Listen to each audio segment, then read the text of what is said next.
You're listening to Russia's Week in Review. Okay, so I have a question, folks.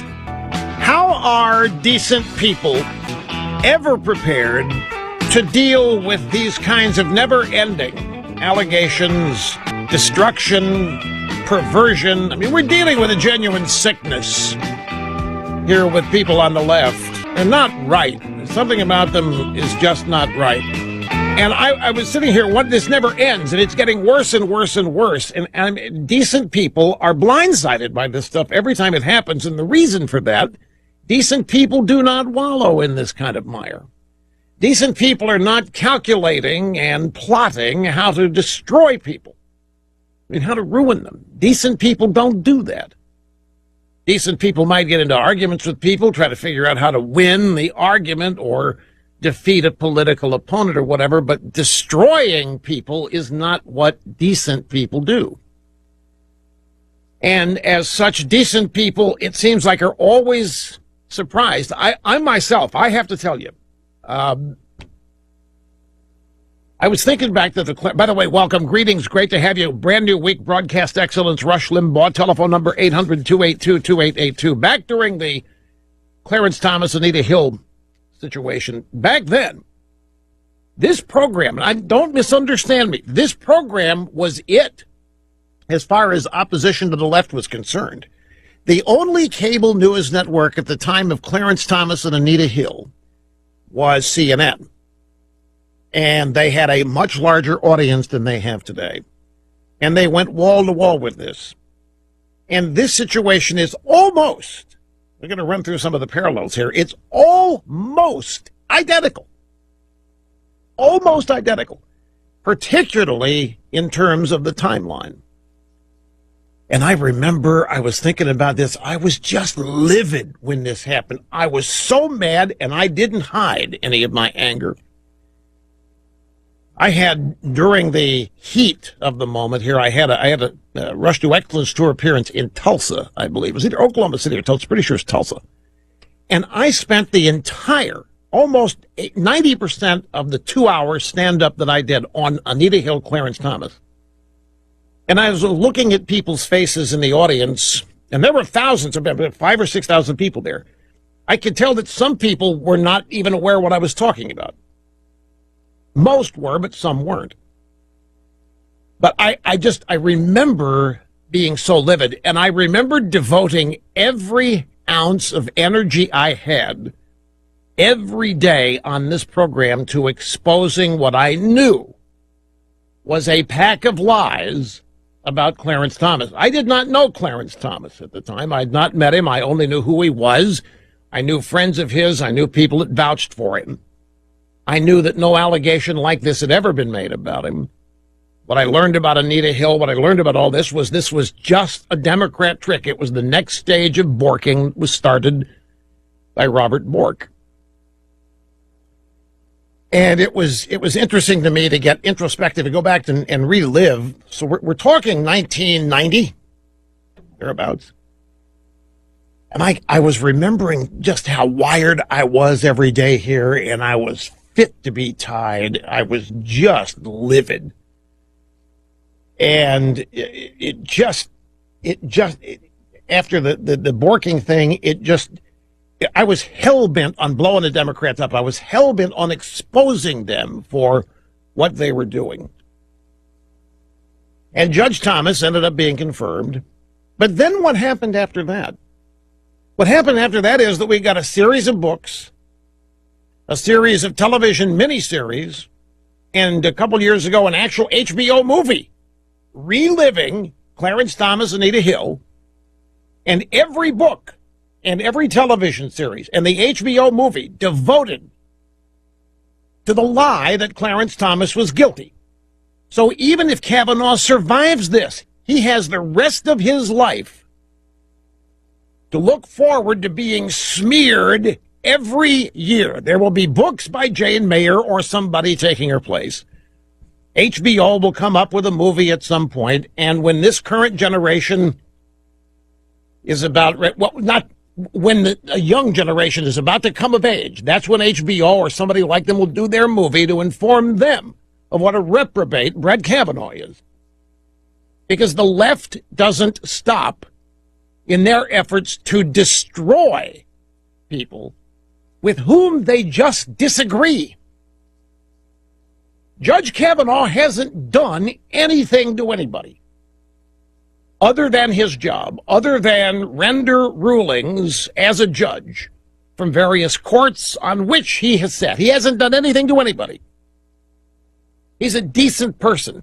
It's obvious he's a decent person. He may define what a decent person is. He may be the epitome of decency. Same thing for his family. And yet here comes the left, targeting once again another decent human being who happens to be Republican and conservative for utter destruction. Ruin his career, ruin his reputation, ruin his life, and all of those who speak up and try to defend him. How do decent people deal with this? And I'm not just talking about Kavanaugh. How do you, how do I, how do anybody, how do any of us in what I consider to be the decent people population of this country deal with this? My point is, we're never prepared for this because we don't wallow in it. Even I, who was livid, who was devoted during the Clarence Thomas, Anita Hill scenario to defending him, to beating back whatever little bit I could do here, I was committed. And yet I was caught off guard by this Kavanaugh thing last week when Di-Fi brings it up.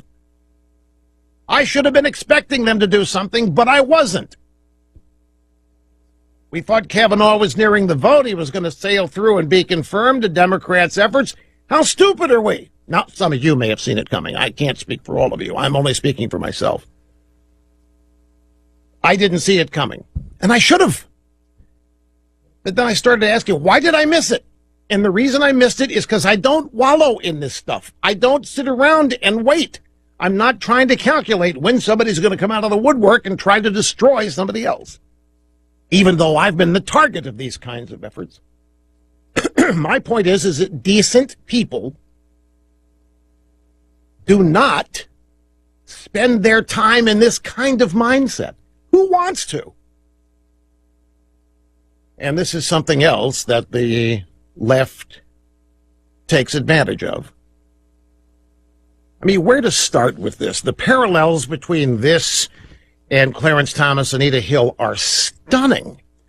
But before doing that, and maybe even instead of doing that, let's just recap with recent history.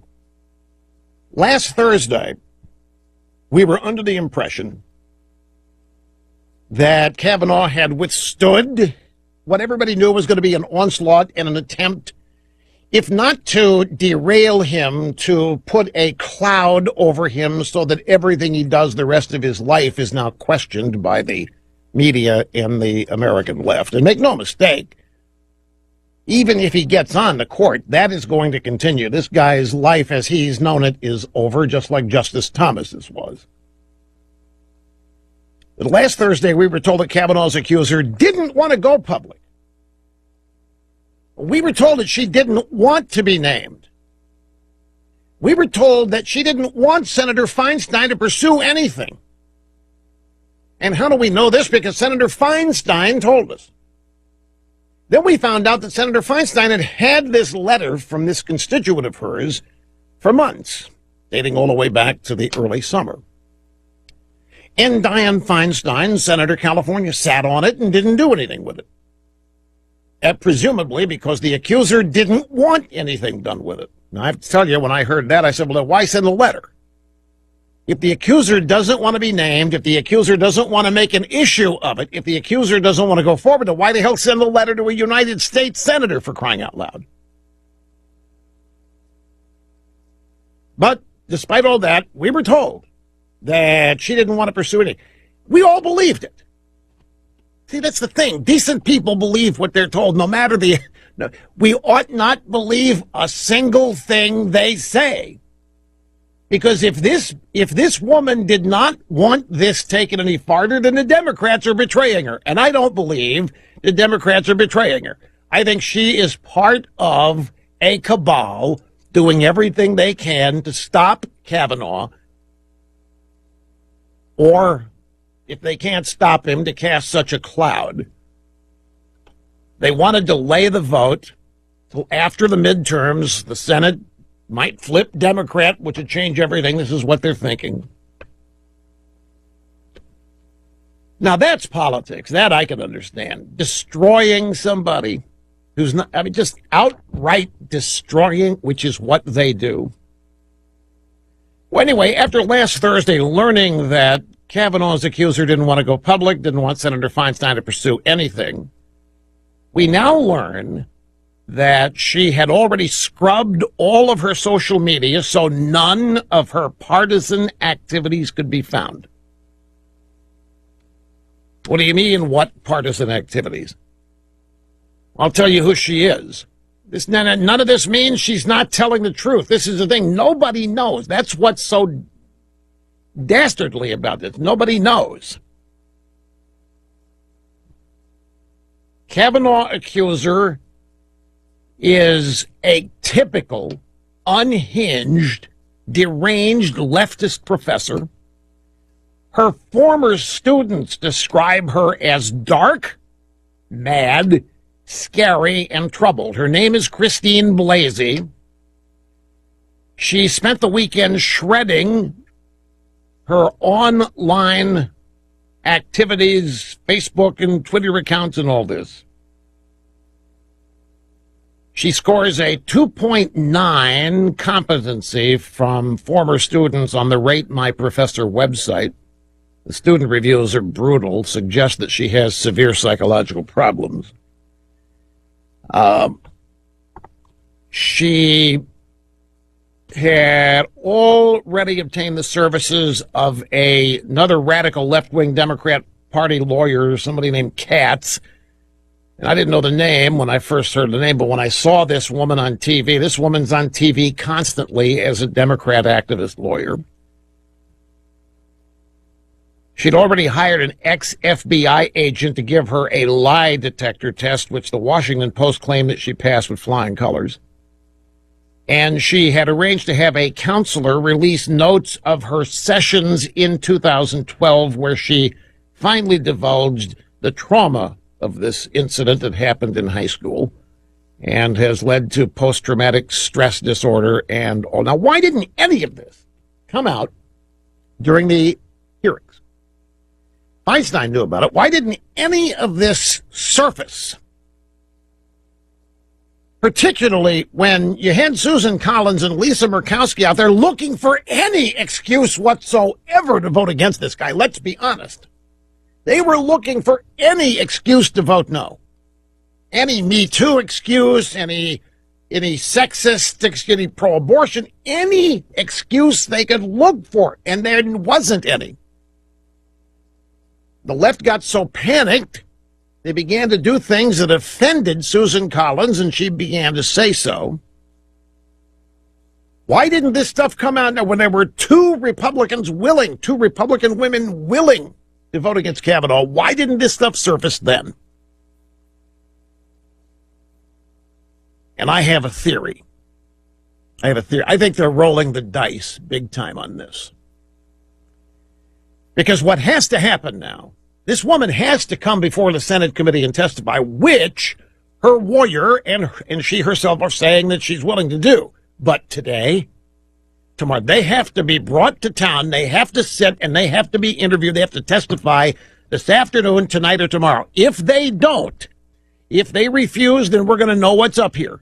If she refuses to come tell this story and unburden herself, if she refuses to help the United States Senate Judiciary Committee figure out just who it is that's been nominated, if she's got this story and if it's the truth and she refuses to come here this week, then we're going to know quite a bit about what the real motivation is, which we already do. And I think the Democrats and all of her sponsors are rolling the dice that that's not going to happen. I think they've waited to the last minute because they don't want this woman on public display for whatever reasons.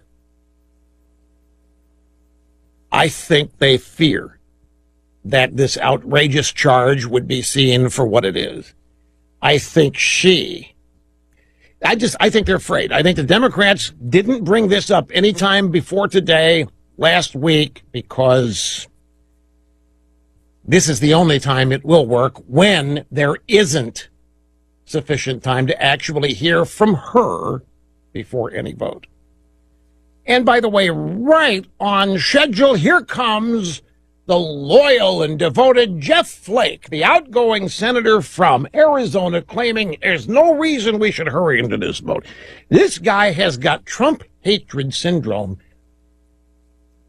just oozing out of every pore in his body and his epidermis. This guy is so governed by his hatred of Donald Trump that anything he can do to derail what Trump wants, he will do, including participate in a bogus procedure to destroy a decent person. There isn't a soul in the world outside of this woman who has ever said anything even close to this about Brett Kavanaugh. The women who have worked with Kavanaugh have all lauded him in just the opposite terms.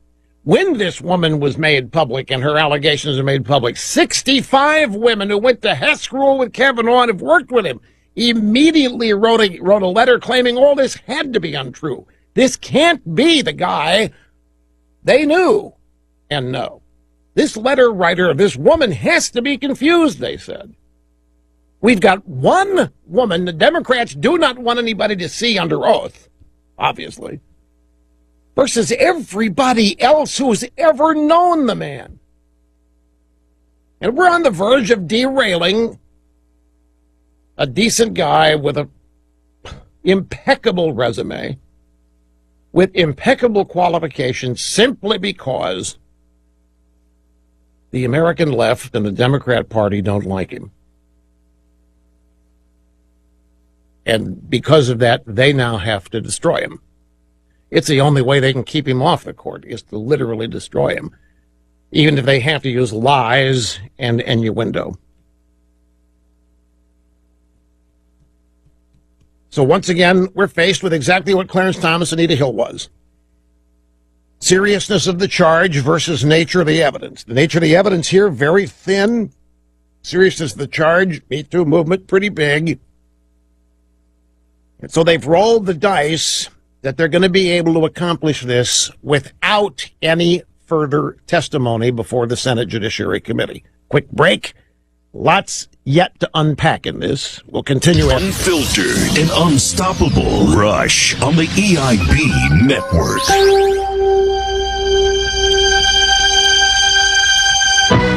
Explicit, raw, and uncensored. You can bet your ass. Teddy Gone Wild. Available now from Capital Home Entertainment.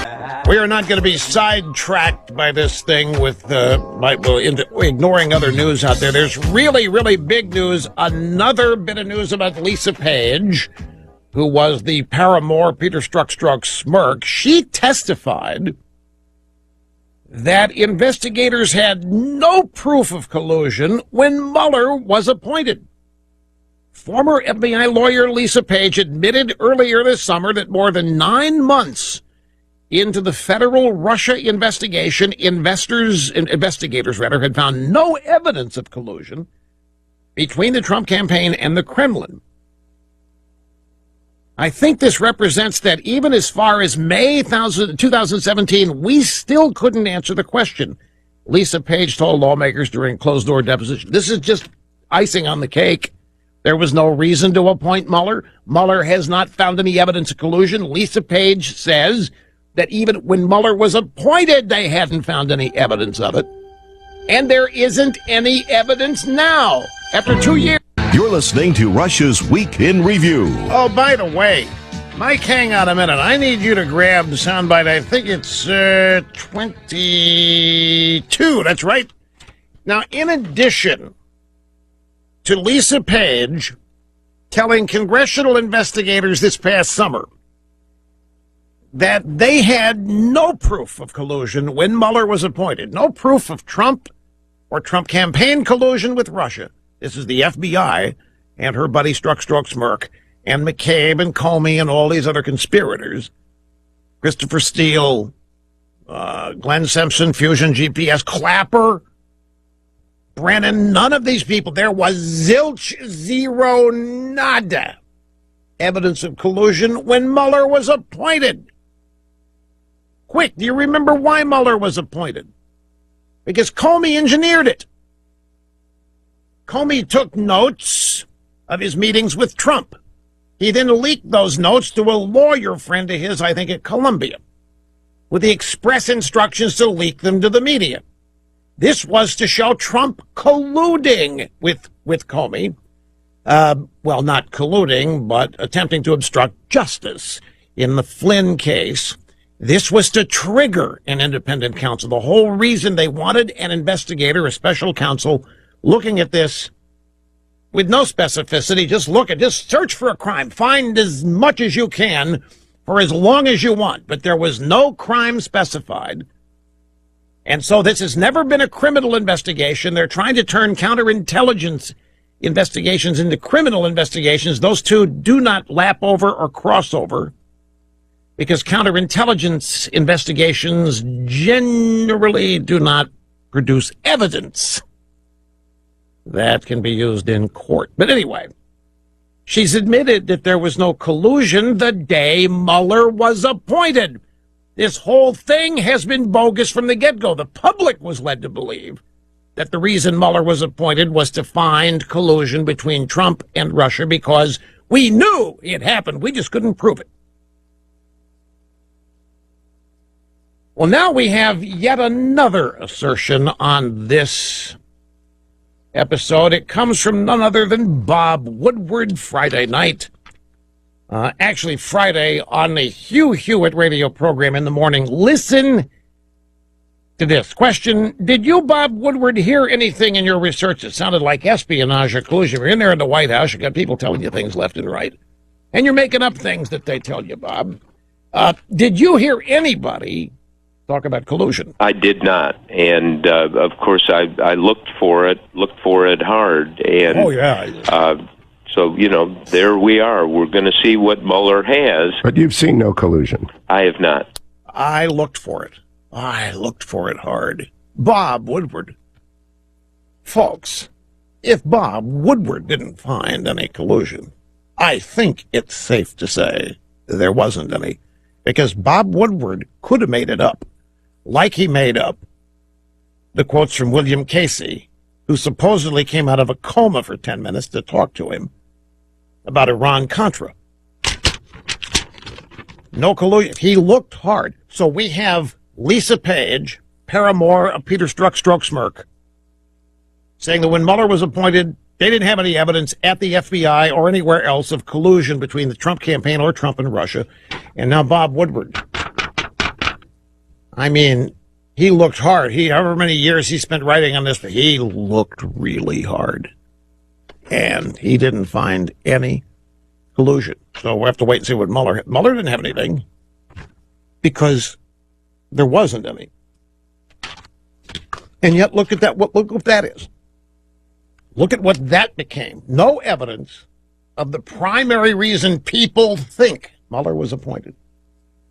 It's gone on and on and on. And what is its purpose now? To destroy as many people as Mueller can using the criminal justice system for things that didn't happen in their lives related to the Trump campaign or the Trump presidency. Now, over here, we've got the same group of people, same type, bunch of Washington, D.C. establishment types now trying to destroy, not just defeat, not just keep Kavanaugh off the court. They want to destroy him and his family. Let's go to the phones and see what people want to weigh in about this. We'll start in San Francisco. Jim, great to have you. Always love getting calls from out there. How are you doing, sir? I'm the only one, Rush. I'm the only conservative. You're not that alone. You can't be that alone. I fight the best fight that I can. But here, Rush, I really think that Kavanaugh is done. I've been racking my mind through this, and I don't see a situation, any scenario where it plays out in our favor. And simply because all you got to do is flip one Republican, and then the other Democrats will fold, and then it's a 50-50 vote. I can't imagine that even an proven he said, she said in this era of Me Too isn't going to completely peel off at least one, maybe even two Democrat votes. Corker and Flake are already indicating that they're going to vote no, and then you got Collins and Murkowski. I just don't see how it's going to go. And you flip one of them, all the Dems go. And Rush, I was going to point out, you know, Republicans need to get in the mud and play hardball. I think these Republican senators still have this idea that they're the courtly gent, that my friend across the aisle, those old rules still apply. Some of them do. Some of them do, but what you're dealing with Corker and Flake is sheer Trump hatred. That's what's governing their behavior. They know exactly what they're doing, and the personal animus. I couldn't believe, and I'm really, you know, I'm getting close to the edge when I say this. I couldn't believe what people allowed the McCain funeral to become for the same reason. This irrational hatred for Donald Trump and what he's done, what he means. Fact that he won, that's why Corker's doing what he's doing. The same thing with Flake. Flake couldn't even win re-election. He's gone. He's leaving. Collins is not gone yet, Jim. Collins is out she's out criticizing the way the Democrats are doing this. She's got a bigger set than Jeff Flake's got. You get my drift. Republicans need to be getting down in the mud, and I'll tell you what, Rush, you know, they need to be using these same tactics. Where are Republicans? They should be hiring private investigators to look at Mueller when he was in junior high school. I'll bet the kid was a bully. You know, they should be looking at every single Democrat that's up for election and going back to high school, because that's fair game now. And when things are peaceful with the Democrats, that's when they need to be digging up dirt and smacking them in the face with it. They need to keep punching a guy when he's on the ground until he's done and dead. That's the bottom line. The only one that knows this is Trump. That's the only Republican that knows that what we're up against and how to fight back. And he's been giving us how to do it for 2 years, and Republicans just aren't catching on because they're naive little, you know, they think themselves above this kind of stuff. Well, guess what? If you fight gentlemanly, you're going to get your butt kicked. I agree with that, but I still don't think that's what's going on. I don't think they're that naive. I just think they're scared to death of the media. They live in Washington. That's where I think they're afraid of what the media is going to say about them next. They don't want to be Kavanaugh'd. They don't want to be borked. They've all got to get reelected. I think they're probably a combination of all. I think the courtly, gentlemanly, I am a United States senator and there is decorum here. Sure. I'm sure that they tell themselves they're doing the right thing by playing in that regard. But let me run one other mitigating factor by you. Say, a lot of people agree with you. Let's go out and dig up some dirt on, pick your name, pick Mueller. Bet he was a bully when he was in school. Wonder how many women these guys that are accusing Kavanaugh, wonder how many women they've abused. There's one problem with that, and I'm not opposed to it. I'm just telling you it's going to be ignored or covered up by the media. The media isn't going to help you expose whatever it is you find. In fact, they're going to set out and try to destroy you for daring to bring it up. Well, you know what? They will, but it doesn't matter. It's open warfare. This is why Trump keeps doing what he does, because he realizes it's the only way to fight. Trump, by the way, is the only guy the media can't ignore. When the president of the United States tweets something, they can't ignore that. So he kind of has the upper hand on it. But yeah, you're right. I mean, you got all these things. You got the deep state. You got the lower courts lined up against you. You've got the media lined up against you. The legislature. Every aspect is lined up against you. But playing it by the rules or trying to appease them, they hate you anyway. There's nothing you're going to do to make them not like you. So you just have to fight. And you got to, you know, if we go down, I want to be the little mouse giving the finger to the eagle that's about to eat me. I don't want to be sitting and hiding under a rock. Yeah, I agree. I don't think we have that many warriors in elected office on the Republican side. I think it's we just don't. But, you know, it's fascinating, too. If you listen to Michael Moore right now, Michael Moore thinks, now this to me is fascinating psychologically. Michael Moore literally believes the Democrats are losing just because Trump won and continues to stay in office. As far as Moore, and I think this is true of a lot of Democrats, Jim, no matter how much they succeed with Kavanaugh, they still think they're losing because they haven't gotten rid of Trump. And so Michael Moore says that he spent 2 hours with Steve Bannon. And stick with me on this because I want to get your reaction. Michael Moore thinks that he had a revelation talking to Steve Bannon. He said he asked Bannon, how did you pull this off? You've got a genuine idiot, or a guy that tries to come off as an idiot, who's never been in politics, who wins the presidency. How did you guys do this? And Michael Moore said that Bannon said, this is easy. You guys do pillow fights, and we take headshots. Now, Jim, do you think that Bannon has read to the Republicans take headshots? They go for headshots with people, and the Democrats are out there just fighting pillow fights? Because that's what Michael Moore thinks the Democrats are a bunch of wusses, don't have the guts to fight Trump, don't have and yet you and many of us think the same thing about our side. I actually, this might surprise you, Rush, but I actually, I don't mind Michael Moore so much because he is what he is. He shows who he is, what he's about, and I think the guy genuinely is honest about his curiosity about Republicans. I mean, I disagree with everything he is about, but I actually kind of respect him a little bit because of his honesty. What I think you're just falling for the fact that he wears baseball caps to make himself look like he's still from Flint, Michigan. Yeah, he occasionally comes through San Francisco too. But I just think that the Republicans, it's the duplicitous, sneaky Democrats, the ones that are, like Dianne Feinstein, who plays this nice, she's from San Francisco. I had a lot of respect for Dianne Feinstein as a middle of the road liberal for a lot of years. I had respect for her. I started losing it, in more recently. But it's the sneaky ones that we have to realize. And they're not taking pillow shots; they're taking headshots. And Republicans need to start not just taking headshots; they need to be kicking in the nuts kind of shots. They need to be getting down and dirty into the mud. And I think they should start with Bob Mueller. I think that guy's a bully. My instincts, I'll bet you, are dead on. I'll bet that guy was absolutely a bully in high school. And guess what, Rush? Anything puberty on is now fair game.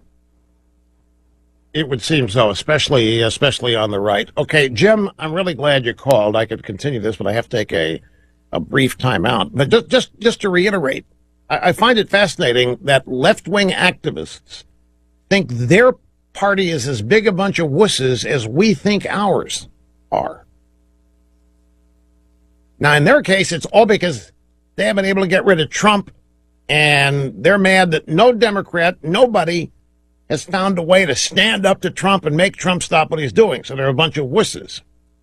We think our guys are a bunch of wusses for the reasons that you gave. Anyway, it's all fascinating, but a brief timeout. Back in a moment. Most listened to talk radio host Rush Limbaugh on the EIB network.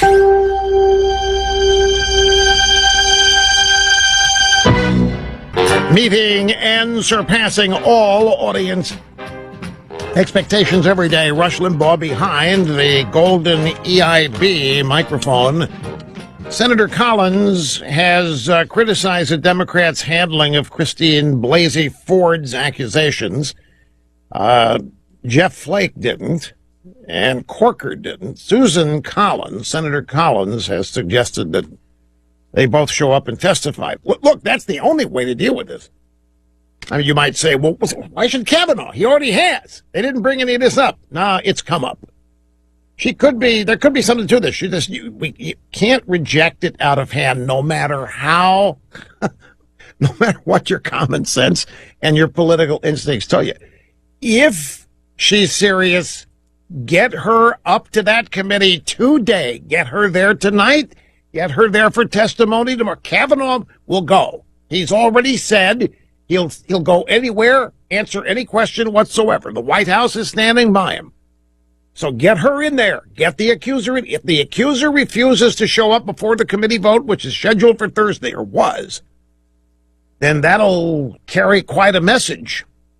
If she's unwilling to show up so that the vote can go off as planned, then this is all about delay. And the delay they want to make till after the midterms because they believe they're going to win the Senate. They believe they're going to win the House. And they can stop Trump from nominating somebody that they don't want to confirm, i.e. somebody like Kavanaugh.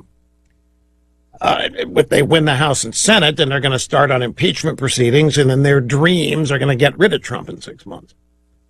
So that's what this is about. And if this woman refuses, and here's the thing to look at this, if she's got the goods, if she can prove irrefutably, and I'm told, folks, that she can't even remember the exact date this happened. I got an email from a woman today who said that she was victim of attempted rape in high school, college. She remembers everything about it. This is her point in the email. It did 35 years ago, 40 years. She remembers everything about it like it was yesterday. Attempted rape is a traumatic, terrifying thing. You remember. But this babe can't pinpoint the year, the date. She's not sure. She gives a date range, from what I understand. But if she's got incontrovertible evidence that could destroy the nomination, why wouldn't she want to be up there this past July? Why did they hold off on this? As I've said, I think the Democrats know that what they have here is probably not slam dunk for whatever reasons. But if they think they've got whatever it takes to destroy this nomination, wouldn't she want to be here today or tonight or tomorrow and seal the guy's fate once and for all? Yeah, I know. Got to take a break. Don't go anywhere, folks. We're just getting warmed up here. That the mainstream American media just won't do. Rush on the EIB network.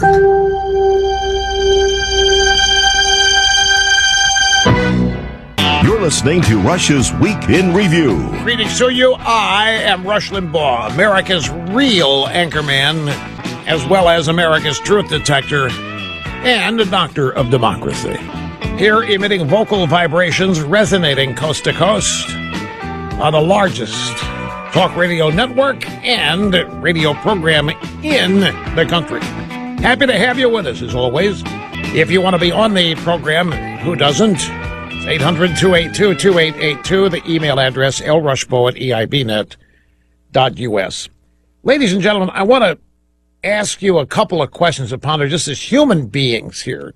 Take politics out of it as much as you can when dealing with my questions.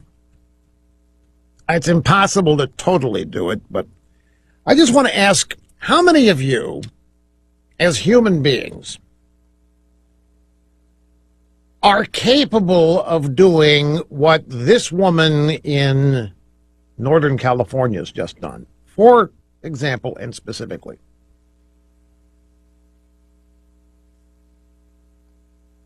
you're minding your own business. You're living your life. You went to high school with people. You worked with people and all that. You are a renowned left-wing activist. You wear vagina hats on your head when Donald Trump was elected president. No, in fact, let's not do that. You're just an average, ordinary person. You don't do any of that, even though this woman did. My first question is, how many of you would knowingly attempt to derail the life and career of someone you peripherally knew 35 years ago?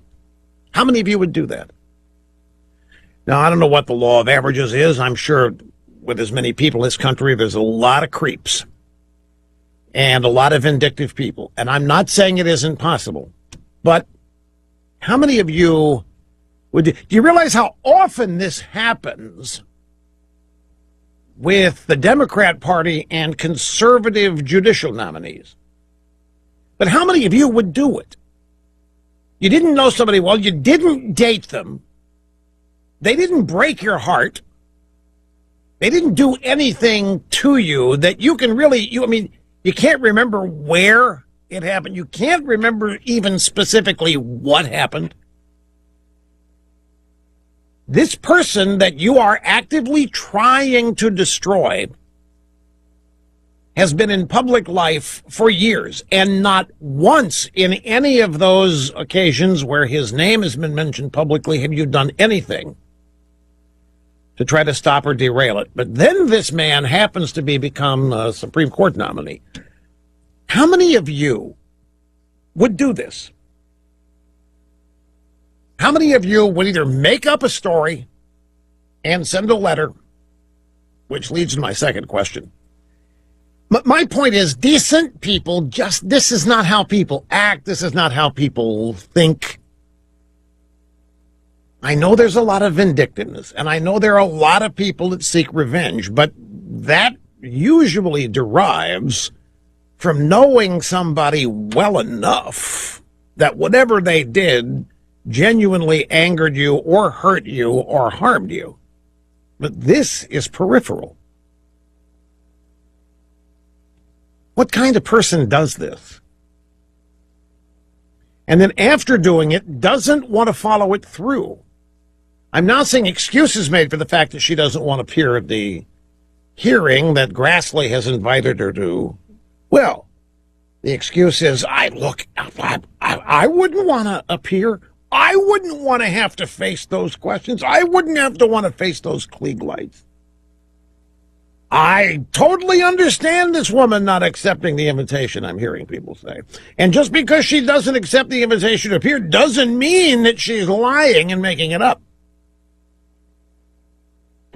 Okay, so we're told by this woman's lawyer that she does not have to corroborate her allegation. It's not up to her. We have got to prove she's lying. She does not have to prove she's telling the truth. That stands justice on its head. The next thing we're being told, it's perfectly normal for an accuser to not want to be part of the process of getting rid of her accused. It's perfectly normal that she wouldn't want to appear before these senators. It's perfectly normal she wouldn't want to appear. I wouldn't, they're saying. I wouldn't want to do. Well, not only would you, how many of you would get yourselves involved in this situation in the first place? Unless you are a dyed-in-the-wool political activist. Now, my second question is a little bit more basic. Is it really this easy?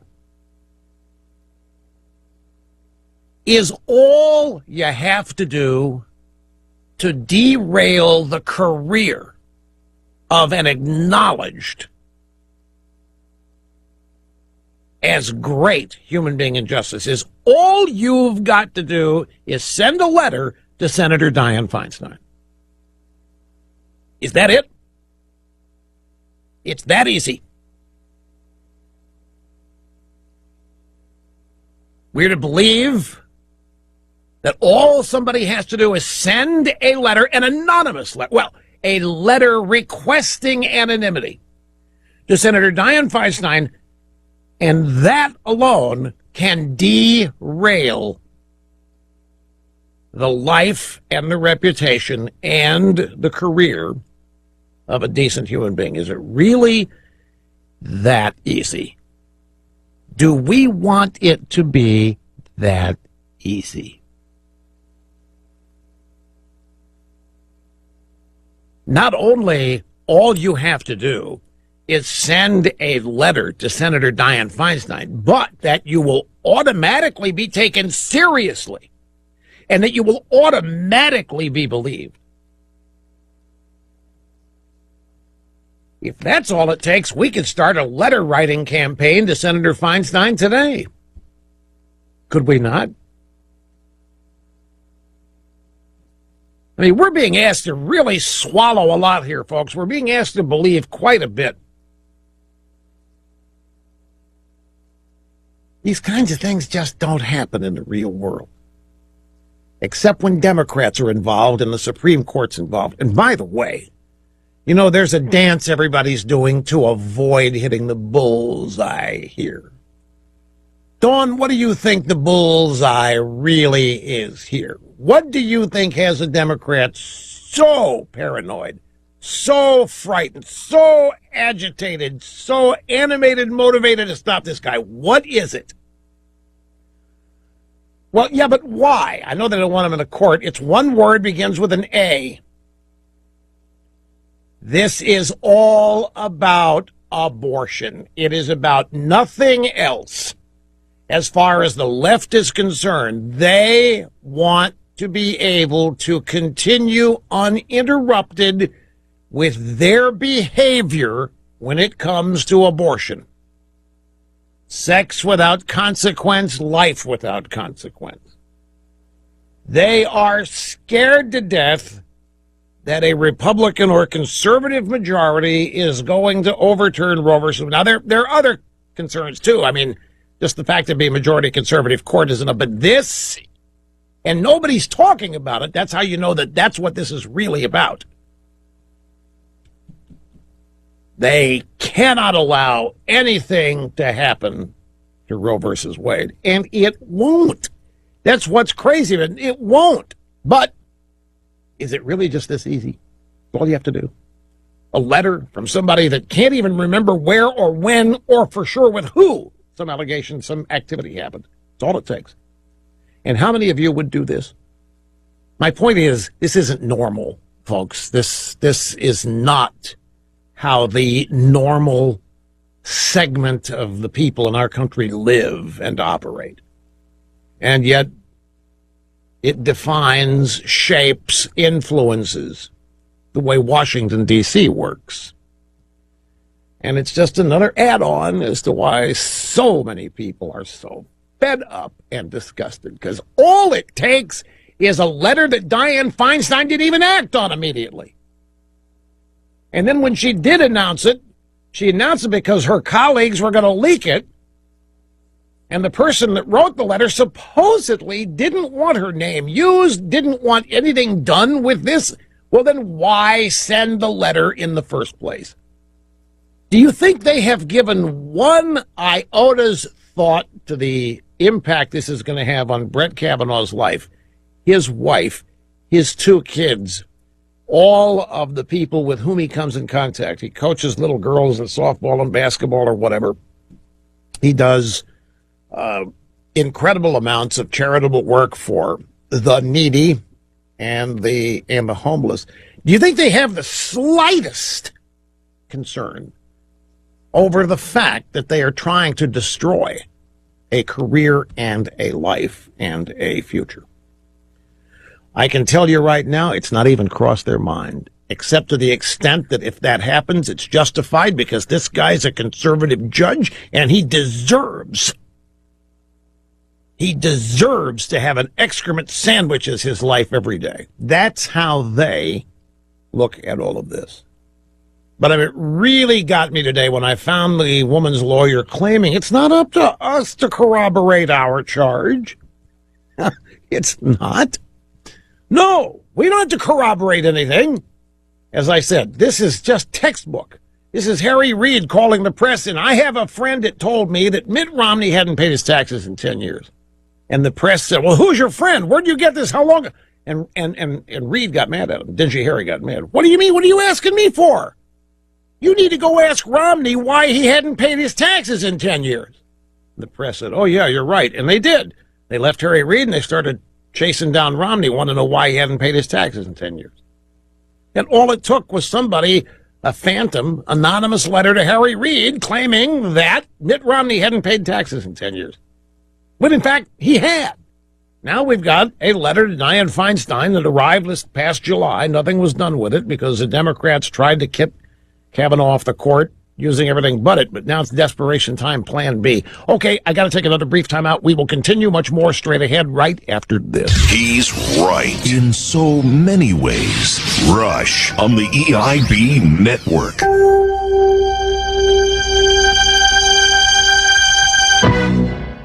Do you realize we may have been the victims of a decades-long medical scam? Have you seen the news? No evidence that high levels of cholesterol cause heart disease, doctors claim. This doesn't surprise me at all. And how many people are out there taking statins and go and get their cholesterol tested, good and bad? Oh, look, it's high. Look at your triglyceride. Oh, my God, we got to get you on medication. To get you on medication, you start changing the way you live because you're thinking you're eating stuff they scrape out of your arteries and your veins there when you go in and have open heart or clear out put the angioplasty in there. It turns out it may not be true. It's UK media news. Doctors have found there's no evidence of a link between high levels of bad cholesterol and heart disease, according to a study. And with this claim, a number of leading cardiologists say that statins taken by millions of Brits to tackle cholesterol don't have any benefit at all. Their findings, published in the expert review of clinical pharmacology, suggest the drugs will not treat heart disease. As they say, high bad cholesterol levels don't necessarily lead to heart disease. 17 doctors from across the world appear to have dispelled the theory that there are links between having high LDL-C levels, known as bad cholesterol, and fatty deposits that clog arteries. You know, how much of what we think we know is just BS for a host of reasons, but it seems like you know what was also dispelled yesterday? A baby aspirin a day, or when you're having a heart attack, doesn't mean anything.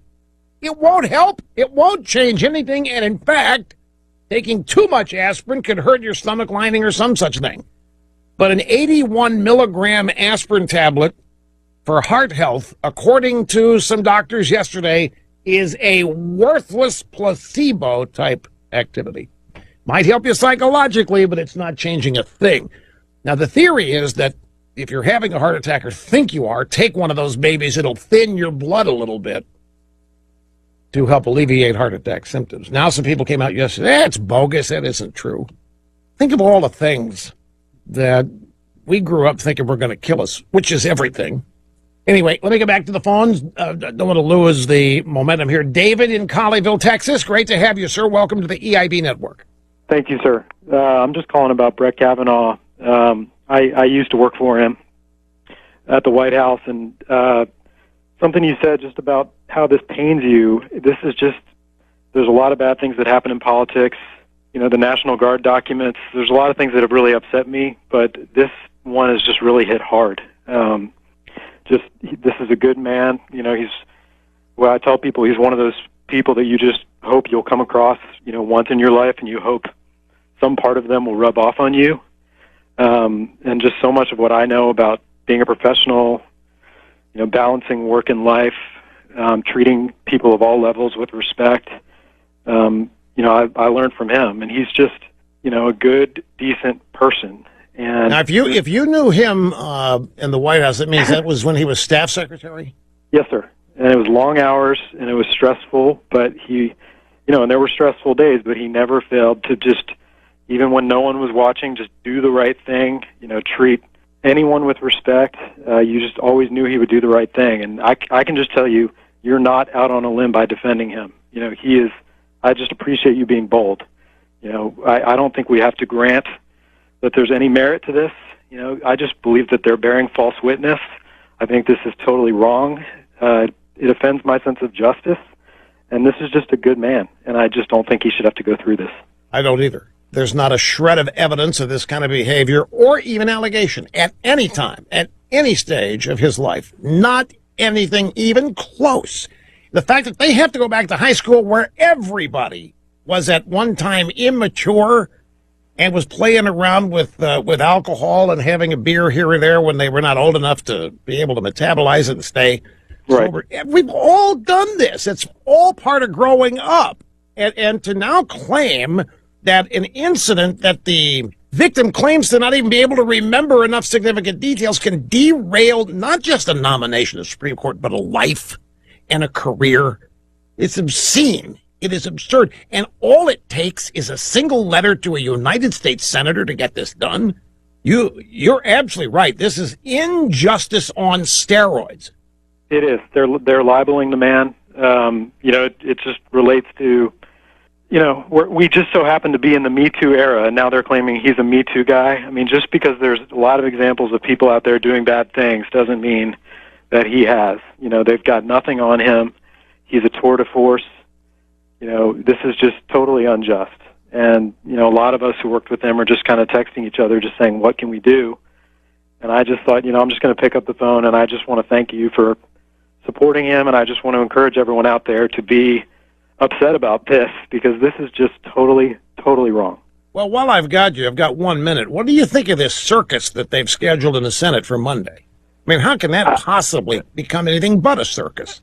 I don't see how it can be anything other than a circus. I mean, some of the original hearing was a circus, and I couldn't believe how, I can because I've seen it, but 13, 14 hours into each day, he literally is citing footnote 9 of the Chevron decision, at the end of the third day of the hearing without even looking down. I mean, the guy's incredible.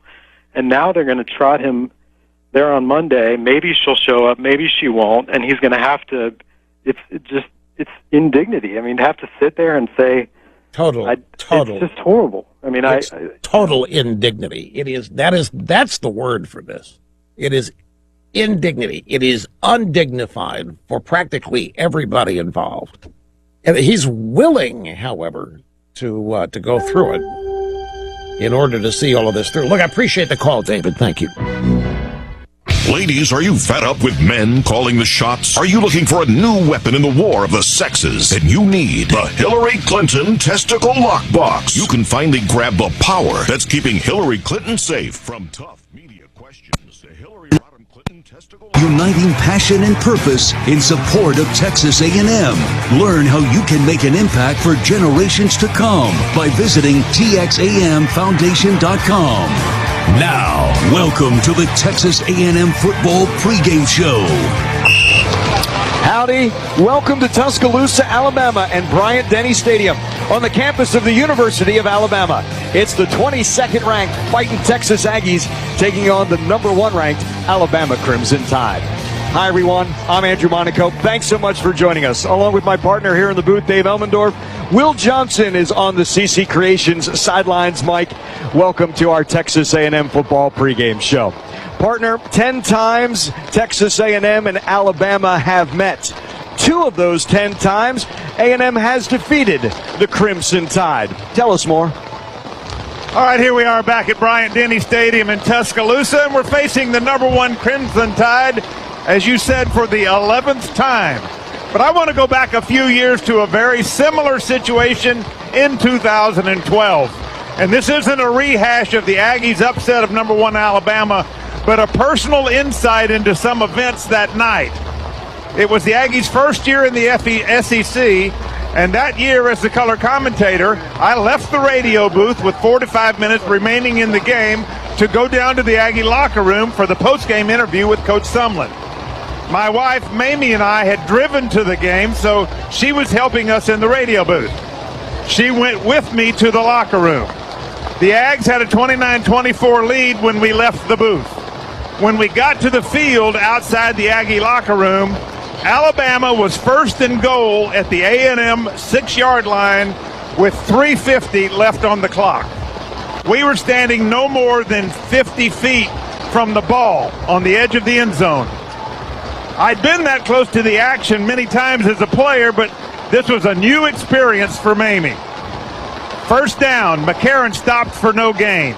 Second down, Eddie Lacy, he rushes for a yard to the 5. Third down, McCarron runs for 3 yards to the Aggie 2.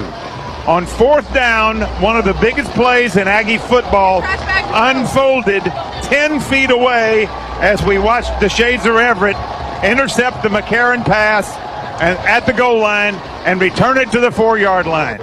The Aggies successfully ran out the clock, and the upset of number 1 Alabama was complete.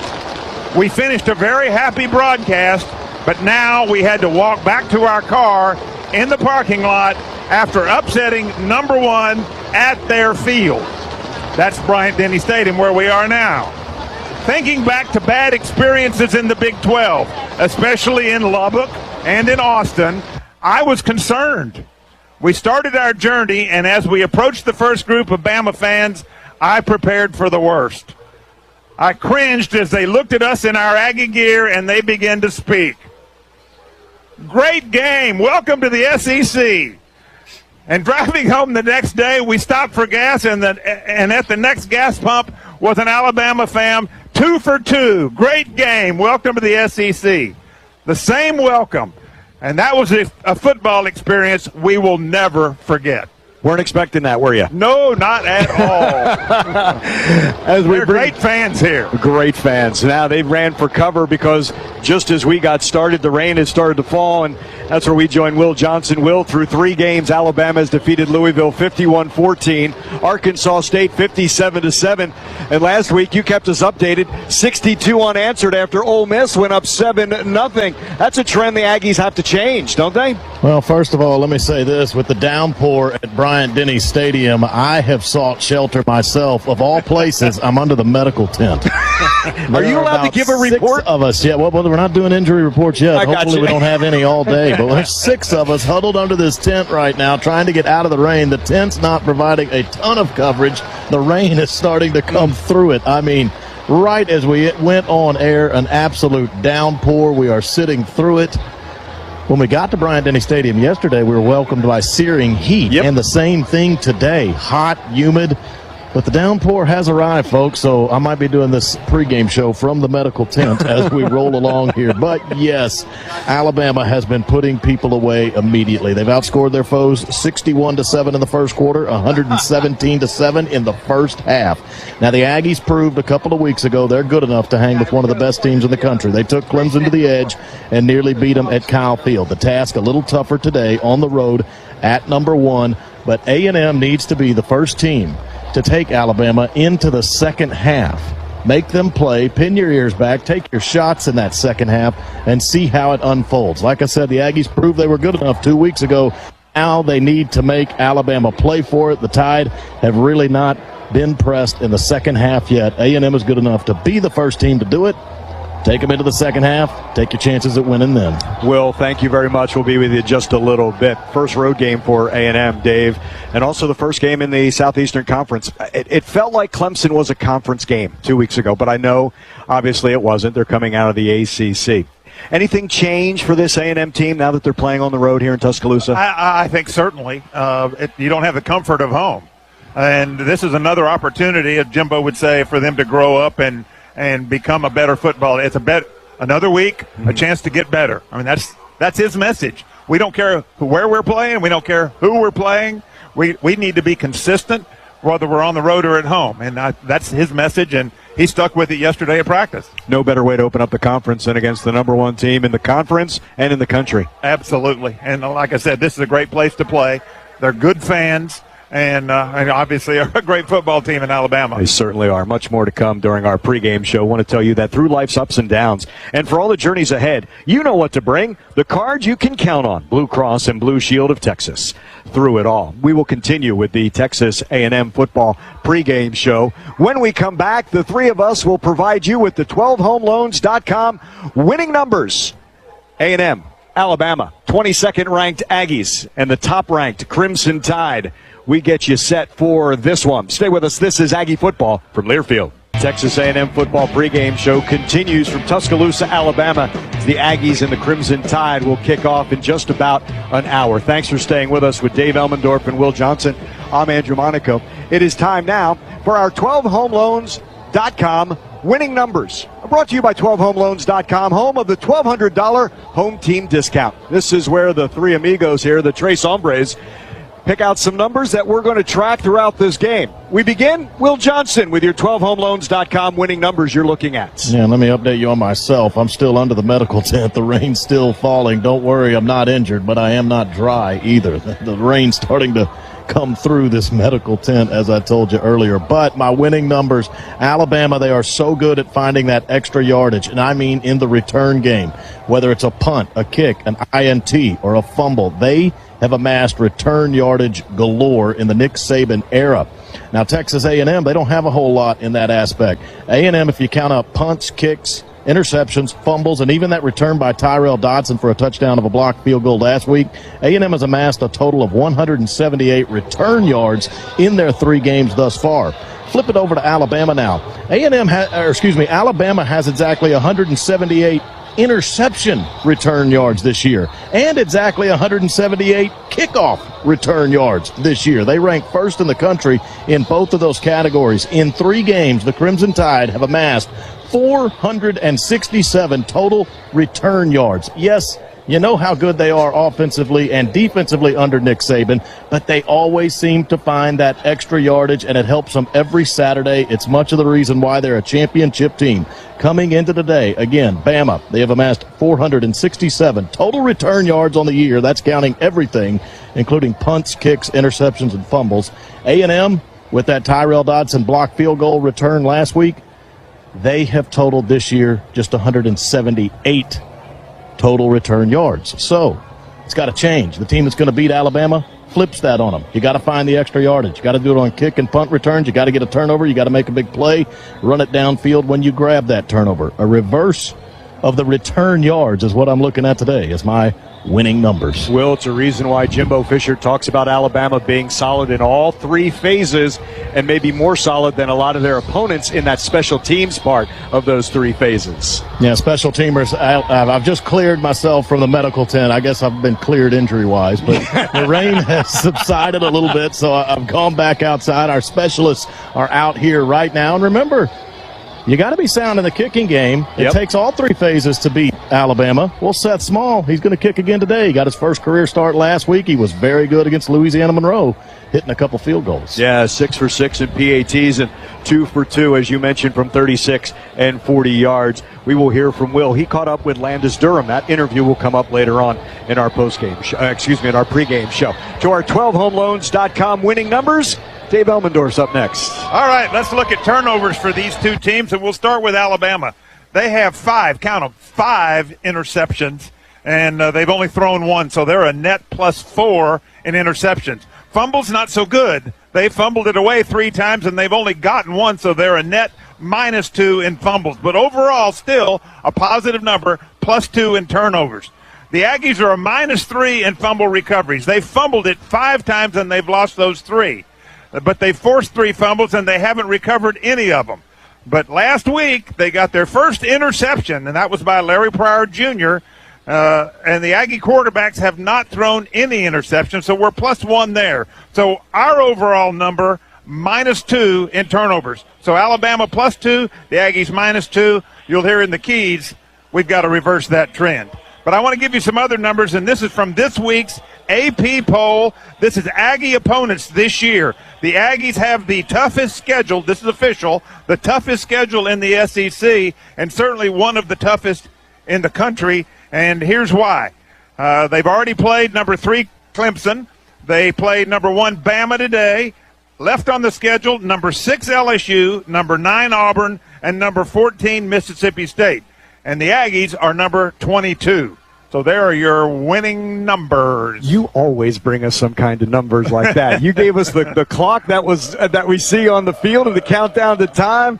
You are so creative when it comes to these numbers. For me, the number is going to be the balance, the rushing yards and the passing yards. You can't get out of balance. Jimbo Fisher told us that during his coach's show this week. You have to be able to run the ball. So let's see which team is more balanced. We talked with Will about being solid in all 3 phases, but the balance of running the football and being able to pass the football, not get too heavy on the pass end. If you can run, if you're unbalanced on the run side, more power to you. Keep running it until they stop you. So we'll see that to see if the Aggies can have that balance offensively with the run and the pass game. The other thing that I'm really interested in is both these teams feature tight ends and good ones. In Jay Sternberger, 9 catches this year, very much a part of this offense. And Herb Smith Jr. for Alabama, one of many tight ends, but he's the featured one. And these tight ends, they do a little bit of both. And I think they're going to be good on that balance and key on that balance. They're going to have to block to get their respective running games going, and they're going to have to be pass catchers. There's some size from those tight ends, too. Not just Jay Sternberger, but also Trevor Wood. You got 6'4", 6'5", 6'6" targets as tight ends. That can really help Kellen Mond today, can it? Well, there's no doubt about that, and they are huge in the running game as well. Jay Sternberger's shown his athleticism. He's got size, but he's also got the kind of speed that you don't see from very many tight ends. He can take it on the deep route as well. So we will see them heavily involved in The tight end's heavily involved in the Aggie running game and the pass game, and the same thing for Alabama. They are a power running team, and they're going to use their tight ends as well. Those are today's winning numbers, brought to you by 12homeloans.com. For $1,200 off your next home purchase or refinance, let Braxton Sherrill 06 and Eric Hargrave 03 give you the home team discount at 12homeloans.com. We have talked about our game, the Aggies and the Crimson Tide. When we come back to our pregame show, we're going to hear from some more Aggies and their thoughts on the matchup with Alabama. That's when the Texas A&M football pregame show continues from Tuscaloosa. This is Aggie football from Learfield. College sports fans at SiriusXM, you get it all and all at the press of a button. Listen to your kind of music commercial-free, plus everything entertainment, every kind of comedy, and, of course, coverage of every major sport, including Texas A&M football. So tune in to the best of the best, SiriusXM. We continue with the Texas A&M football pregame show from Tuscaloosa, Alabama. Landis Durham leads this Aggie defense with 3.5 tackles for loss. In fact, he got his first career sack last week against ULM. He's on the Nagurski Trophy watch, one of the best defenders in all of college football. His 10 tackles also amongst the leaders. He was a defensive end in high school, recruited as a linebacker to A&M, but they have him back on the defensive end. He's tough for the offensive line to catch, but Will Johnson cut off with him, and here's his conversation with the Aggies defensive end, Landis Durham. Landis, you're 3 games into playing in the Mike Elko scheme, your new defensive coordinator. How are you liking it? What's this scheme doing for you? Well, there's an ongoing joke saying that, Coach Elko is probably the smartest guy in the room, whatever room he goes into. And I second that. I can co-sign that. But I'm really enjoying it. He's telling us something new every day, whether it's a key that we need to pick on or something like a new play or he's fixing up another play or, just whatever we're taking into the next game. He's got a great defensive mind. And I feel like he does a great job putting us in the right spots to make plays. With Tua Tagovailoa back there for Alabama as the quarterback, they're really dynamic, but even if they were to put in Jalen Hurts, he can run around quite a bit. How do you look at the task for the defensive ends and the front line? For the run game, if they're running the ball with the quarterback, we're going to have to stay gap sound and keep them in the pocket, make those run lanes small for them. And if they're throwing the ball, we got to get as much pressure as possible to make the back end's job, easier for them. So, I say every week, whenever I talk to the D-line and O-line for the game, it starts in the trenches. So we got to do a good job of applying pressure on the pass and just playing our gaps and run.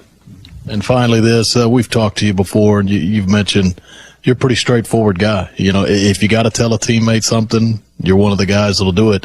But in this world, a team has to be that way. Am I right? You have to be able to talk to your players about what you're doing right and wrong, and guys have to be able to take that and move on with it. Absolutely. Especially in this conference, it's a bottom line conference. There's no, I feel like, there's nothing too fancy. This is hard nosed football.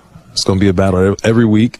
There's going to be, guys hurting every week, but, it's a big game every weekend for everybody. I feel like, and if you get the job done, you get the job done. You got to do it again next week. It's not going to be easy task, in and out these weeks in the SEC. So, we just got to do our jobs, man. It's either you did it or you didn't. So, no in between. There is no in between. All right. We appreciate the time. Good luck against the Crimson Tide. Thank you. No problem. That is Landis Durham with Will Johnson.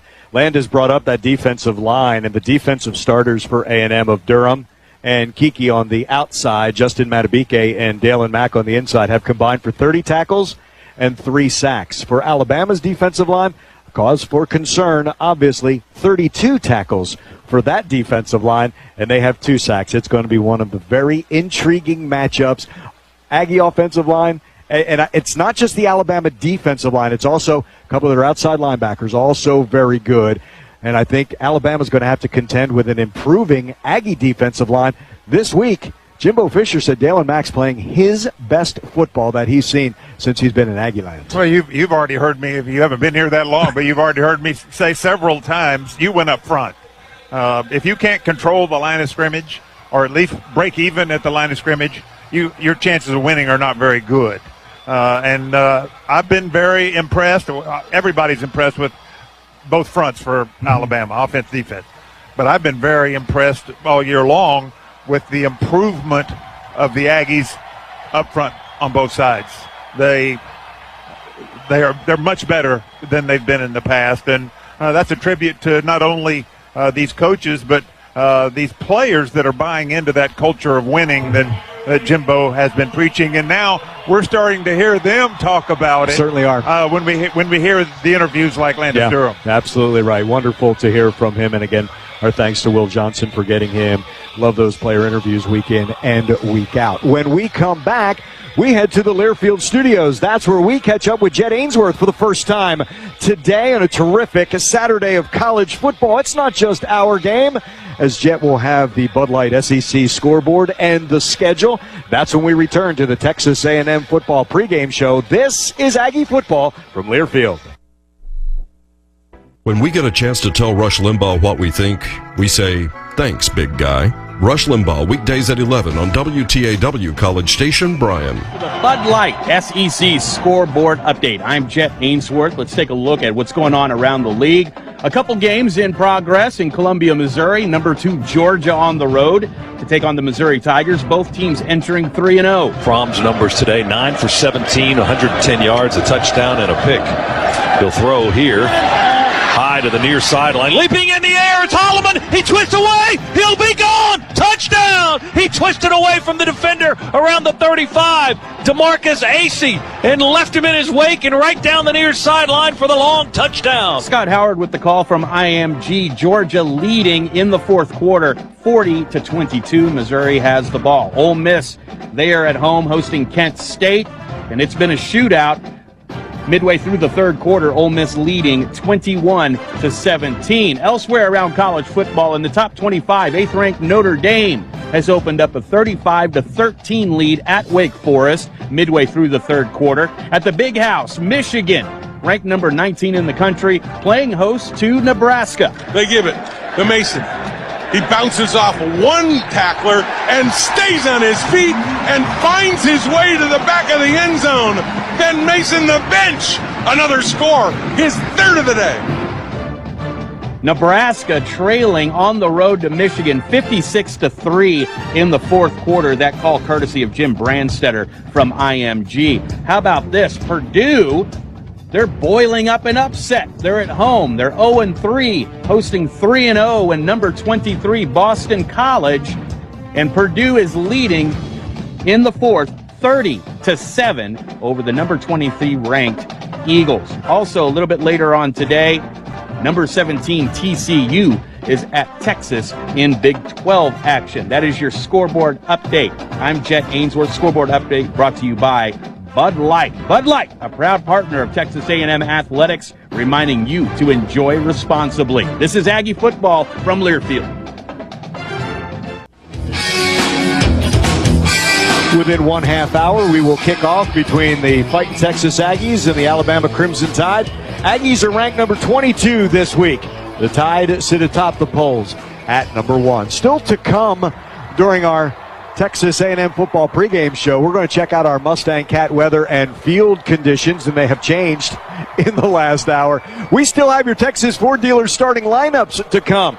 We'd like to tell you that Aggie Football is brought to you by Bud Light, proud partner of Texas A&M Athletics, reminding you to enjoy responsibly. Now it's time for today's Keys to the Game, presented by Nissan Rogue, the best drive on game day. For your keys, your Nissan keys, here's Dave Elmendorf. All right, thank you, Andrew. Obviously, number 1 will be win the turnover battle. Just like I said before the Clemson game, I don't believe you can upset an elite team if you lose the turnover battle.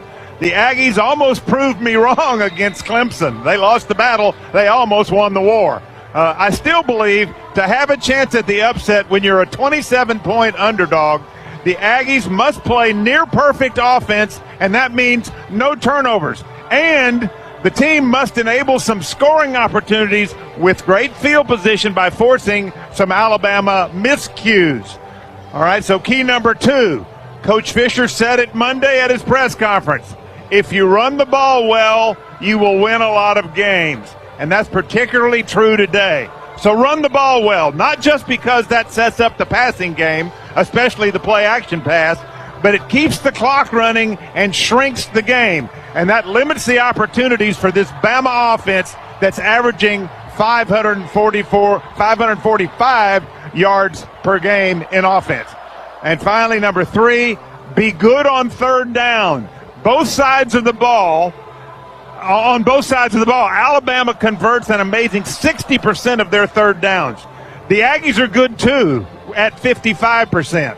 The Alabama defense allows only 24% of third downs to become first downs, and the Aggie defense is even better at only 20%. So something's got to give here today. The keys to the game are brought to you by Nissan, and they're a proud sponsor of college athletics. This is Texas Aggie football from Learfield. Back here at Bryant-Denny Stadium, Tuscaloosa, Alabama. Fighting Texas Aggies, Alabama Crimson Tide as our Texas A&M football pregame show continues. Thanks for staying with us with Dave Elmendorf, Will Johnson. I'm Andrew Monaco. Time for today's weather and field conditions report. It's presented by Mustang Cat. Well, Dave, we got here early, had a chance to get prepared for this one, and just as we got started with our pregame show, the rain came down. It also brought the temperature down. It went from 90 to it's in the mid-70s now. Got a lot cooler. The wind has kicked up. We've seen the wind will be anywhere between 4 to 10 miles per hour. But that deluge came down. So I asked the All-American and the Hall of Famer, you prepare. It was warm yesterday. You go through your walkthrough. It's warm in College Station. Now you come here within the last hour, everything changes. What changes as a player when it's wet? There's very light rain and hardly any now, any all. Does anything change in that it rains so recently, and does it change the conditions any? First of all, both sides of the ball are going to be very, very happy that it cooled down. I mean, it was hot here, and football and hot don't go together very well. But from a rain standpoint, it rained a deluge, yes, not for very long. I'm looking down on the field now. There are a few spots that look like they've been torn up a little bit. You can see little black spots here and there. Because they've been warming up out there. So the field doesn't look bad at this point, but as an old defender, and we've talked about this before, I don't care how wet the ball is. It makes it hard for the quarterback to throw it. It makes it hard for the running back to hang on to it sometimes. So from that standpoint, you like it. But these guys, the guys on the offensive side, as an old defender, know where they're going, particularly in a pass route. Right. So that gives them an advantage the other way. But quite frankly, that little bit of rain that we got, even though it came down fast and hard, I don't think it's going to make this field tough to play on either side of the ball. I don't think that's going to have an impact on the game. I may be wrong. We'll see as they get out there and start the game. Well, it's 75 degrees now. It was 90 before that rain came, so it definitely cooled things off. The wind right now is about 9 miles per hour. It's actually going to get a little warmer throughout the afternoon when these clouds go away. May get back up. By the end of this game, it will be back into the 80s. Does the humidity like that play into any kind of factor as a player? I don't think so. These guys are in such good condition, both sides, Alabama and A&M. I've watched them do their workouts at A&M, and I'm sure Alabama's doing the same thing. Both teams are coming into this game in extremely good shape. It's relatively early in the season. They've been working out in heat worse than this. It's true. Humidity worse than this. Now, I mean, we used to love to play the games because they were so much easier than the practices. So, That's true. Yeah, they're ready. Always make Saturday the easiest day of the week. Absolutely. Those are your Mustang Cat weather and field conditions. Mustang Cat, building Texas, powering the world. Visit MustangCat.com for more information. Mustang Cat is a proud corporate partner of Texas A&M Athletics. When we come back, we will introduce you to the Fighting Texas Aggies offense and defensive starters. They're presented by your Texas Ford dealers. That's when the Texas A&M football pregame show rolls on from Tuscaloosa, Alabama. Stay with us. This is Aggie football from Learfield. Aggies, Crimson Tide, Bryant-Denny Stadium, Tuscaloosa, Alabama, the campus of the University of Alabama. It's the first SEC game for the Aggies and their first road contest. They're 2-1 with those 3 games at Kyle Field. Along with Dave Elmendorf, I'm Andrew Monaco. Through life's ups and downs and for all the journeys ahead, you know what to bring. The cards you can count on. Blue Cross and Blue Shield of Texas. Through it all. Time now for your Texas Ford dealers. They will present today's starting lineups. We begin with the offense of Texas A&M. All those players will have an impact for Texas A&M. That's the offense for the Aggies. Dave Elmendorf, who's going to be the impact players for Alabama? All right, let's take a look at their defense first. And talking to the Aggie coaches about that defense, they first mentioned the Bama safeties, that they're very solid. And then I looked at the stats and I see why. Deontay Thompson at free safety is their leading tackler. And their strong safety, Xavier McKinney, is number 3. Between the two safeties are 3 of the 5 team interceptions. 2 for Thompson, 1 for McKinney. So keep an eye on those 2 safeties in the middle of the field for that Aggie defense.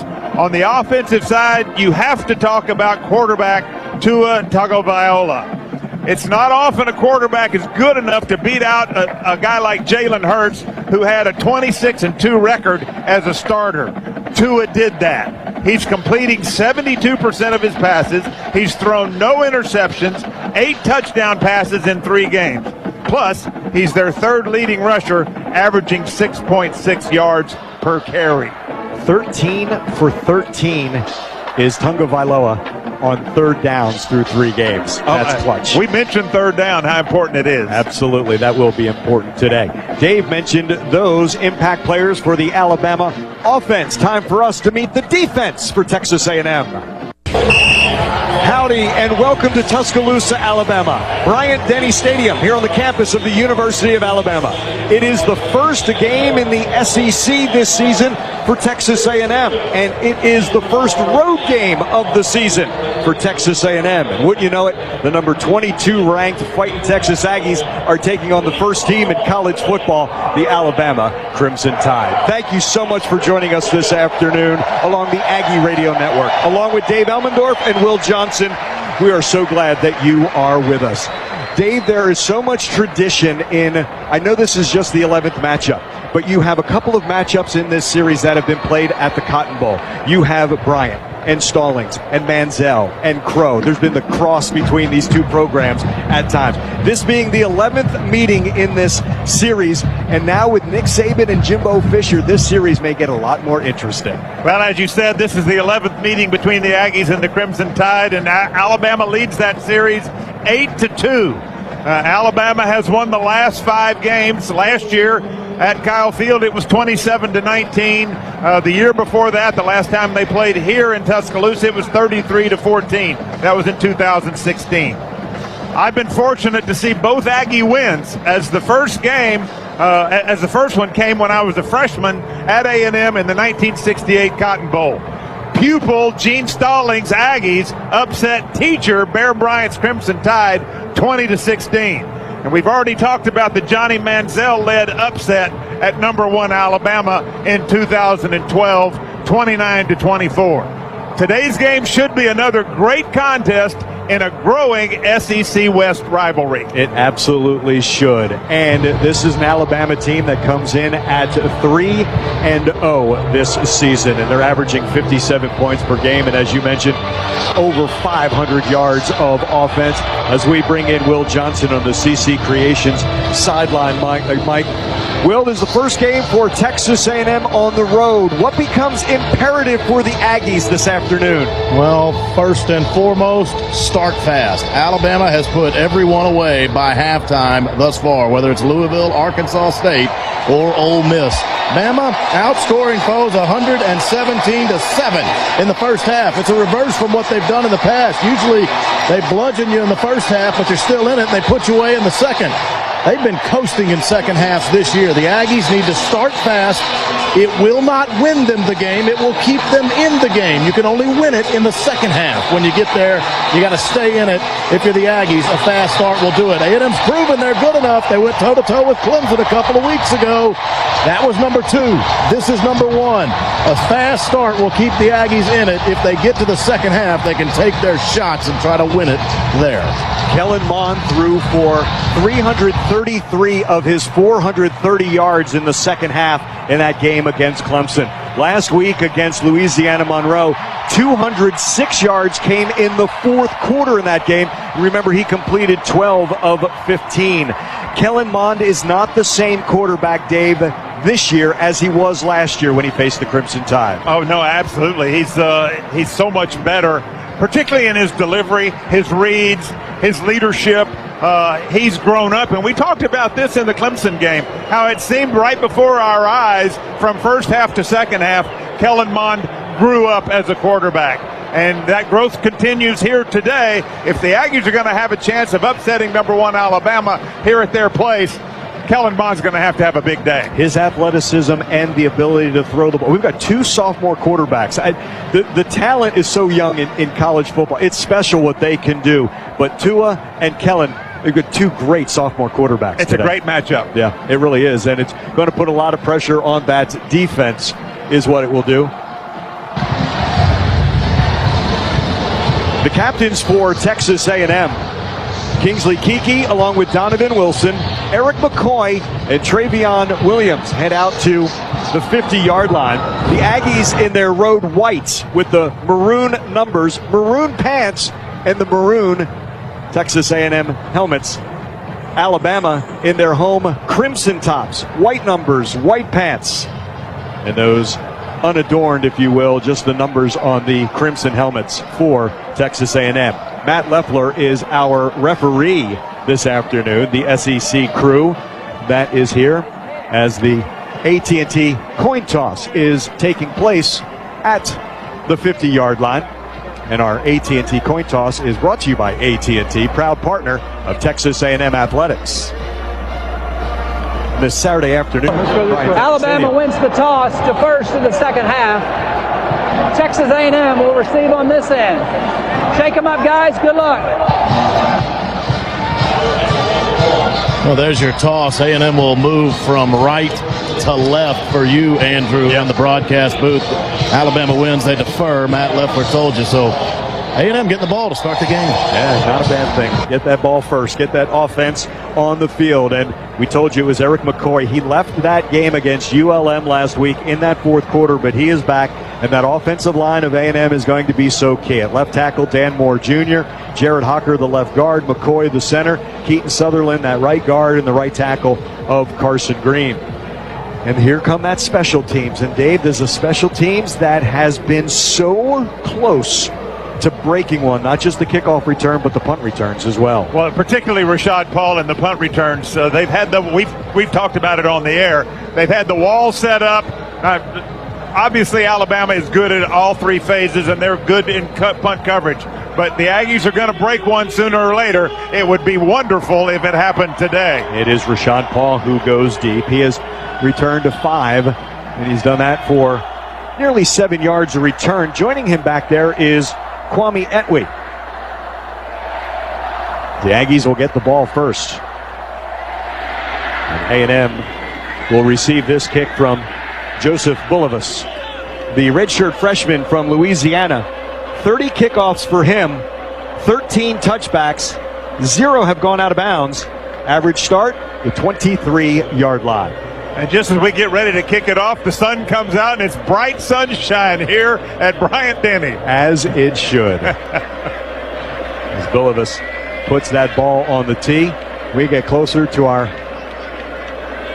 Slovacek's opening kickoff. Slovacek sausage celebrating over 10 years as the official sausage of Texas A&M Athletics. First conference game for A&M. And the first road game for the Aggies. First 3, Kyle Field, Northwestern State, Clemson, ULM. This is an Alabama team that was the neutral game, the neutral site in Orlando, defeating Louisville, crushing Louisville here at home against Arkansas State. And then Ole Miss, after falling behind 7-0, scored 62 unanswered.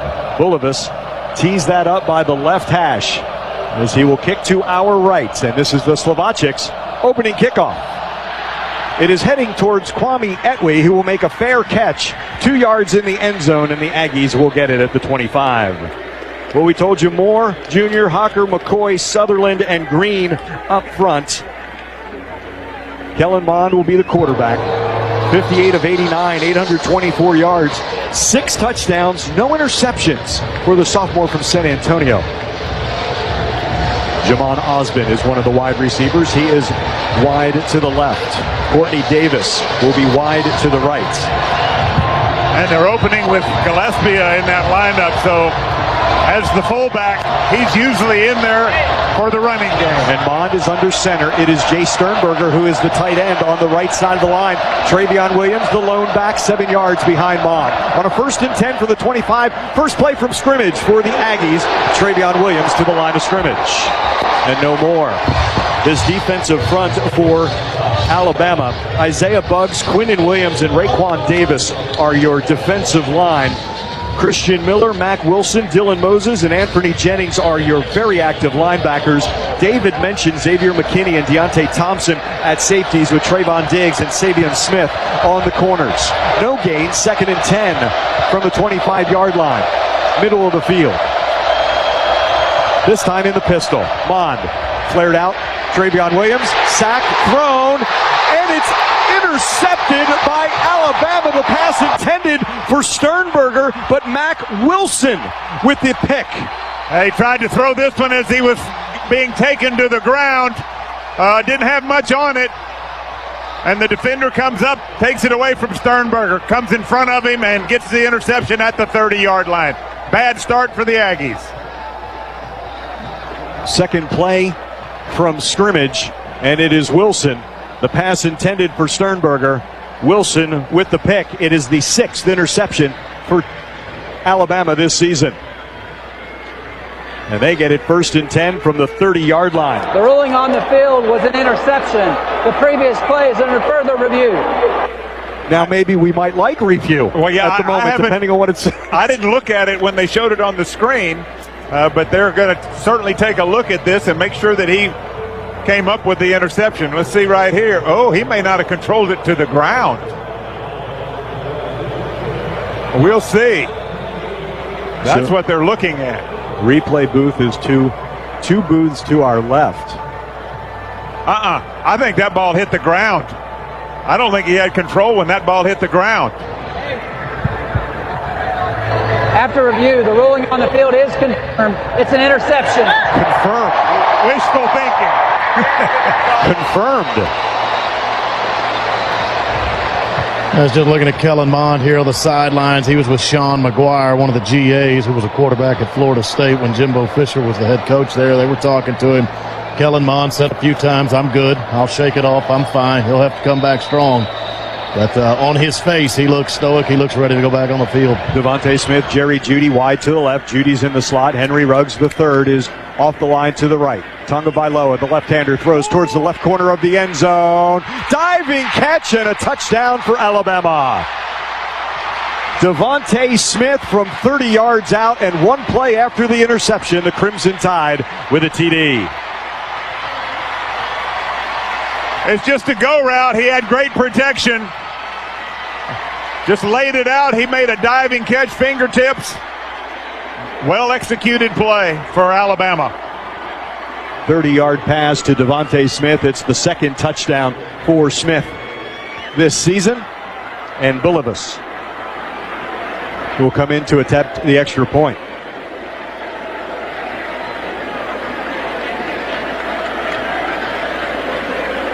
Here's your understatement. That start is less than ideal for the Aggies. We have played 50 seconds, and it's 7-0 Alabama. Yeah, and we received the kickoff to start this game. Yep. So that's the turnover, and then the one-play go route for 30 yards and the touchdown. Bulovas is 13 of 13 on his extra points. It is Tonga Bailoa who is the holder, and Bulovas gives Alabama the 7-0 lead. Off the interception, Tonga Bailoa finds Devontae Smith. Alabama 7, Aggies nothing. We'll step aside. This is Aggie football from Learfield. AT&T is a proud partner of Texas A&M Athletics. More for your thing. That's our thing. Aggies staring at a 7-0 deficit, 50 seconds in. Our Mustang Cat drive summary. Alabama One play, 30 yards, 8 seconds. Tua Tagovailoa to Devontae Smith. 30-yard pass. Crimson Tide up 7-0. So Bulovas will kick off once again with Paul standing on the 5-yard line on the near side of the hash, or the near side of the field, looking at the kicker. He's on the left side, and it is Kwame Etwe who is deep on the right. Etwe will field it at the 3, up to the 10. He runs into his own blocker, gets across the 15-yard line, is smothered there, and the Aggies will have it at the 16.